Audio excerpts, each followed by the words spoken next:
আমি মাতঙ্গিনী হাজরা। তোমরা হয়তো আমায় গান্ধী বুড়ি নামে চেনো।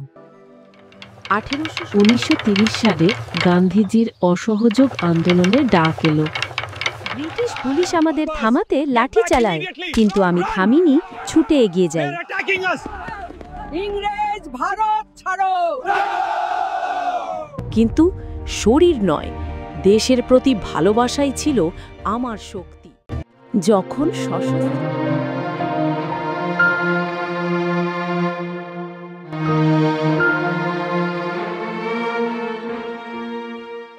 বন্দে মাতরম! ভারত মাতা কি জয়! আমি মাতঙ্গিনী হাজরা। তোমরা হয়তো আমায় গান্ধী বুড়ি নামে চেনো। 1870 সালের 19 অক্টোবর পূর্ব মেদিনীপুরের তমলুকে হোগলা গ্রামে এক চাষি পরিবারে আমার জন্ম। পিতা ঠাকুরদাস মাইতি, মা ভগবতী মাইতি। অভাবের সংসার, লেখাপড়ার সুযোগ ছিল না। 12 বছর বয়সে পাশের গ্রামের ত্রিলোচন হাজরার সঙ্গে আমার বিয়ে হয়, আর 18তেই আমি নিঃসন্তান অবস্থায় বিধবা হলাম।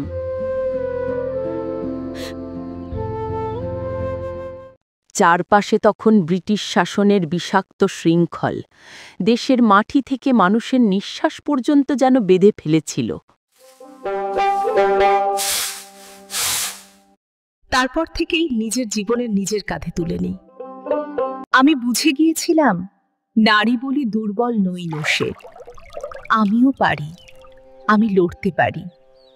আমি গ্রামের মেয়েদের বলতাম, ভয় পেও না, সত্যের পথে থাকলে ভগবান আমাদের সাথেই আছেন। যখন দেশে মহামারী আকারে বসন্ত রোগের প্রাদুর্ভাব ঘটে, আমি ছুটে যাই আক্রান্ত সেবা করতে। 1930 সালে গান্ধীজির অসহযোগ আন্দোলনের ডাক এলো। আমিও নামলাম রাস্তায়, চিৎকার করে বললাম, দেশ আমাদের, অন্যায়ের বিরুদ্ধে দাঁড়াও, লবণ আইন মানি না।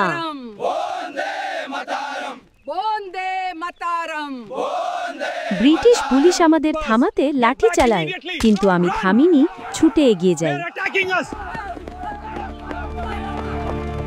ভারত মুক্তির দাবিতে মিছিলের জন্য আমাকে গ্রেফতার করে বহরমপুর জেলে 6 মাস বন্দি রাখা হয়।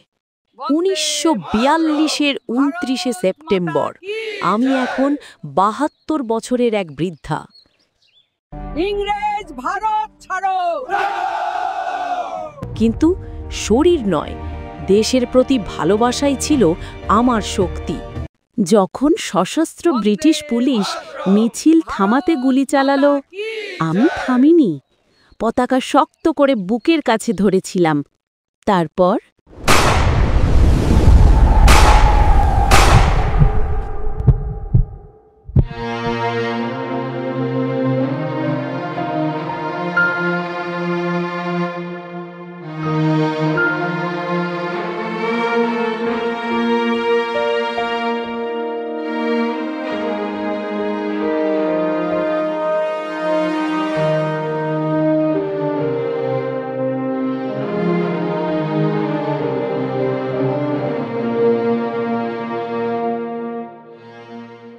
আজ এত বছর পরেও আমি আছি তোমাদের মধ্যেই। যখনই কোনো নারী নিজের অধিকার দাবি করে, যখনই কেউ অন্যায়ের বিরুদ্ধে দাঁড়ায়, আমি তার কণ্ঠে নিজের সুর শুনতে পাই। মুক্তি মানে শুধু শৃঙ্খল ভাঙা নয়, মুক্তি মানে ভয় কাটানো। আমি মাতঙ্গিনী হাজরা, ভারতের একজন সাধারণ নারী, যিনি বিশ্বাস করতেন স্বাধীনতার কোনো বয়স হয় না।